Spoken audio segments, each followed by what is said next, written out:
Hello everyone, welcome to all of you. तो आज भी अर्ली मॉर्निंग की शुरुआत हो गई थी मेरी 4:30 बजे से।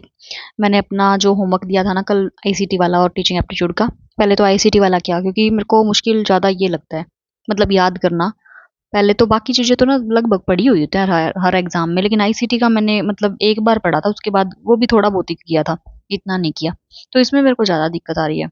और मतलब कोई पूछ रहा था मेरे से आज भी कि मतलब 1 महीना है इसमें कर सकते हैं। देखो यार, टाइम ना डिपेंड नहीं करता कि तुम्हारे पास 5 दिन है 10 दिन है। मैटर करती है चीज, तुम कितना मतलब उसको लेके ना सीरियस हो, कितनी सीरियसली तुम तैयारी कर रहे हो उस चीज की, वो मैटर करता है।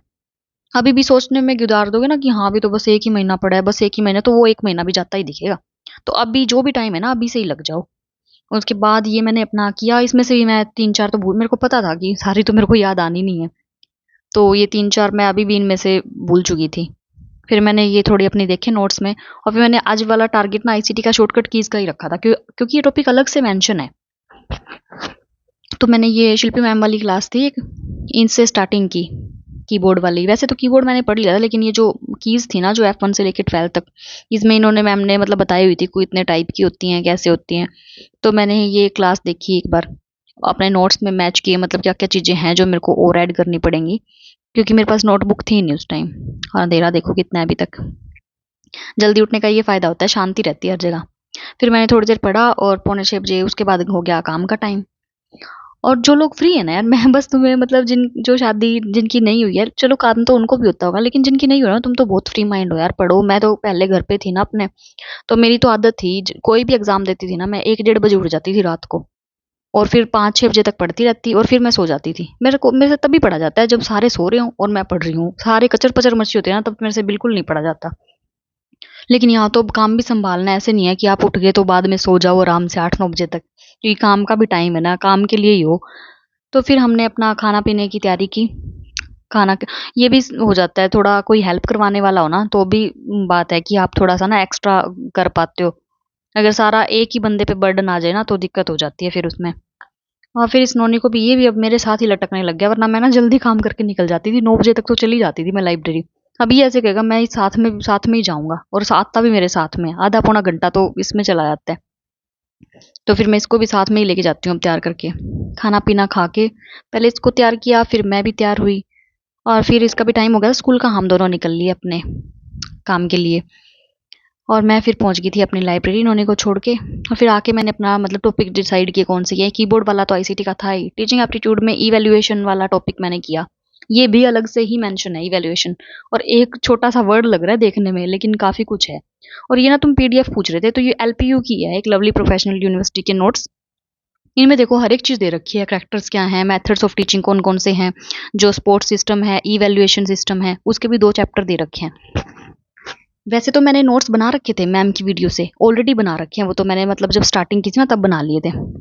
और ये मॉक टेस्ट का तुम पूछ रहे थे, देखो कल भी मैंने बताया था और अब भी बता रही हूँ कि चैप्टर टेस्ट में जाना है, मॉक टेस्ट में। और फिर उसमें टीचिंग एप्टीट्यूड का अगर आप कोई लगाना चाहते हो, ये वाली कल वाली मैंने मतलब डाल रखी है। हिंदी का लगाना चाहते हो तो हिंदी का लगा लो, इंग्लिश का लगाना चाहते हो, मतलब जो भी आप टॉपिक देख रहे हो ना, कि जो भी आपने टॉपिक करना है उसे मिल जाता है तो ठीक है, वरना ये जरूरी नहीं है कि उसी का ही करोगे, और किसी ऐप उसका कर लो। फिर मैंने ये इंपॉर्टेंट वाले हैं जो क्राइटेरिया रेफरेंस, ये आपने देखे भी होंगे कई बार, इसमें से ना क्वेश्चन बन जाते हैं, ये कौन से नॉर्म का है या क्राइटेरियन वाले का है। तो मैंने इसको ना पॉइंट्स में नोट कर लिया। जो चीज आपको मुश्किल लगे ना, उस पैराग्राफ के ना पॉइंट्स बना लिया करो 4-5, और फिर वो ठीक हो जाता है। और इसमें ये भी ठीक था, देखो एक चैप्टर खत्म हुआ, उसके लास्ट में ना मतलब 15-20 जैसे क्वेश्चन दे रखे हैं चेक करने के लिए कि आपने जो पढ़ा है उसमें से कितना आप रिकॉल कर पा रहे हो। तो मैंने उसके बाद ये अपना जो क्वेश्चन थे वो लगाए। और उसके बाद इसमें डेफिनेशंस थी, डेफिनेशंस में भी क्वेश्चन आते ही हैं, तो 3-4 ही थी वैल्यूएशन की, मैंने सारी नोट कर दी। उसके बाद बारी आई हिंदी की, तो ये मेरी फ्रेंड के पास एक बुक थी सौम्य की, क्योंकि मेरे को ना प्रैक्टिस के लिए चाहिए थे, आज रिवीजन थी तो। और वो काफी क्वेश्चन मिल गए थे इसमें मेरे को, संधि के ही। तो मैंने इसमें मतलब जितने भी क्वेश्चन थे सारे तो नहीं हुए मेरे से प्रैक्टिस वाले, लेकिन कुछ क्वेश्चन जो मेरे को अलग से लग रहे थे ना, वो सारे इसमें से प्रैक्टिस किए मैंने। और उसके बाद फिर डीएसएसबी का था ये एक मॉक, क्योंकि वो ईएमआरएस वाले में से तो मैंने लगाई। अब जो चैप्टर मतलब संधि टॉपिक हो गया, तो उसमें सारी जगह सेम ही होएगा, कहीं से ही क्वेश्चन लगा लो। तो मैंने उसके भी 10 क्वेश्चन लगाए, और इसमें से मेरा शायद एक क्वेश्चन गलत हो गया था, मतलब वो भी फिर मैंने देखा भाई कहाँ से कैसे गलत हुआ है। और ये बस कंफ्यूजन, थोड़ी 2 में कंफ्यूजन हो गई थी मेरे को। फिर आ गया था शिफ्ट 1 का कंप्लीटिंग टाइम, और फिर मैं इसको सुला के नोनी को वापस 2:30 बजे से निकल ली दोबारा लाइब्रेरी के लिए। और जब तक माई वही टाइम 2:30 वाला रूटीन वाला टाइम हो गया था, उसके बाद मेरे टीचिंग एप्टीट्यूड और हिंदी एज यूजुअल, मतलब हमेशा मैं 2 सब्जेक्ट मॉर्निंग में रखती हूँ, एक आसान एक थोड़ा मुश्किल।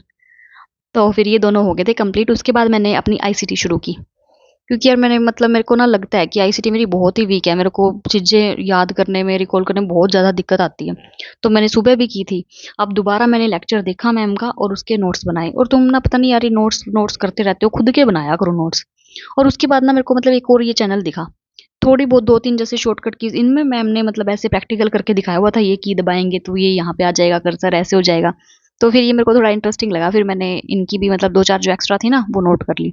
और उसके बाद आईसीटी का मैंने एक मॉक लगाया, इसमें तो बुरे हालात थे मेरे। जैसा मैं कह रही हूँ ना कि मेरे को आईसीटी मुश्किल लगती है, वही था बिल्कुल। मेरे 5 क्वेश्चन ठीक थे इसमें, नंबर तो 3.5 इतने ही बने थे, नेगेटिव में चले गए ना क्योंकि। और फिर मैंने देखा भई कहाँ-कहाँ से कौन-सी मिस्टेक हुई हैं, और इनका सॉल्यूशन था ना, उसमें भी मैंने जो एक्स्ट्रा पॉइंट्स मेरे को लग रहे थे ना, इसकी मेरे को बस यही थोड़ी-सी लगती है ख़ास बात कि एक्स्ट्रा पॉइंट आप ना नोट कर सकते हो। फिर मैंने जो भी एक्स्ट्रा पॉइंट्स थे इसमें क्वेश्चन में से बने हुए थे, वो सारे अलग से नोट किए। और एक कीज़ वाले में ना कहते हैं छोटा-सा टॉपिक है लेकिन बहुत कुछ है भई। मैंने 2-3 जगह से किया तब जाके हुआ। फिर मैंने थोड़ी-सी अपना ब्रेन को थोड़ा रिलैक्स किया खा पी के। और उसके बाद ये जो मिस्टेक हुई थी क्वेश्चंस में, इनके सारी चीज़ें लिख के उसके बाद मैंने इंग्लिश का थोड़ा किया रिवीजन शुरू, कि वर्ब और टेंस के जो नोट्स बनाए हुए हैं ना, एक बार उनमें से रिवीजन कर लेती हूँ। प्रैक्टिस तो अभी मैंने नहीं की थी इसकी स्टार्ट। और उसके बाद फिर रीजनिंग का किया मैंने। रीजनिंग के तो ब्लड रिलेशन वाले ही करने थे आज भी। उसमें से मेरा शायद 1 क्वेश्चन गलत था, या पता नहीं 2 गलत थे। हाँ, 2 गलत थे। और ये भी मतलब क्वेश्चन गलत भी पता नहीं मैंने कैसे ही किए हैं। इतना देखने में ही इतना फ़र्क हो गया कि जल्दबाज़ी में ये बेटे की बेटी, बेटे की बेटी, मतलब देखा ही नहीं। यही होता है यार कि ना एग्ज़ाम के टाइम, उस टाइम पे तो प्रेशर होता है अपने ऊपर। यहाँ पे बिना प्रेशर के ही मैंने कुछ भी, मतलब पिता की माता, माता की पिता, उसमें ही कन्फ्यूज़न में, और मैंने सॉल्व ठीक किया हुआ था सब कुछ। फिर ये लास्ट में मैंने कुछ केस स्टडी के क्वेश्चन मतलब एडिट किए हुए थे पीडीएफ में, ये मैंने करके देखे। कर ये बिल्कुल ईज़ी थे। मैंने दोबारा इनको मतलब देखा एक बार कि क्या-क्या चीज़ें थी, क्योंकि कई दिन हो गए थे पढ़े हुए। तो ये मैंने, तुम कई बार पूछते हो वहाँ वो कहाँ से करें, इनमें इतना ना कुछ टिपिकल आएगा नहीं, बिल्कुल ईज़िली हो जाएगा। बस एक बार अपना पहले जो सिलेबस है उसको कंप्लीट कर लो। फिर हो गया मेरा घर जाने का time. Thank you, take care, bye-bye.